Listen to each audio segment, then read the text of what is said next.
Hi, I'm Julie Gibson, and this is my persuasive speech about how social media is reducing interpersonal skills. Imagine you're walking through a grocery store, and somebody just comes up to you and starts yelling at you about how you should wear a trigger warning because your body could offend others. Crazy, right? Well, it's actually happening.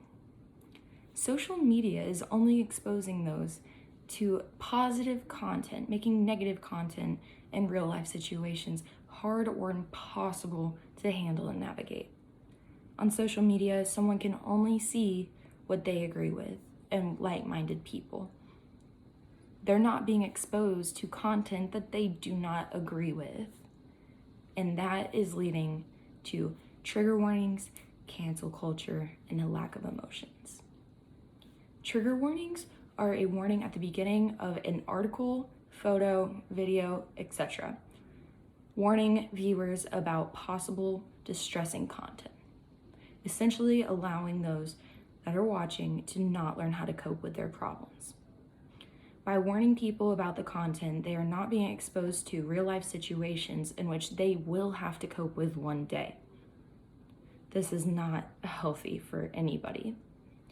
Good interpersonal skills require productive communication and healthy communication, which is no longer a thing because we are now just canceling out anything that we disagree with, which is leading to cancel culture. Cancel culture is when a group of people on social media essentially kill somebody in the sense of social media simply because they don't agree with the way that they think about things, talk about things, do things. It is not okay to completely shut out somebody because you disagree. In the real world, there will be people with differences from you. Each of us have our own opinions, political views, ways of living, everything. Our differences and uniqueness is what makes the human race beautiful. And lastly, the lack of emotions. Social media is allowing us to post our endless selfies and talk about our innermost thoughts. This is making us very self-centered. And being self-centered causes a lack of empathy for others, and it's just not a good thing to have. All of these are leading to a lack of communication skills, negative approaches to criticism, lack of emotional intelligence, lack of teamwork, so much more, which are so necessary for our adult life in this world. People are not learning how to actually live in the real world.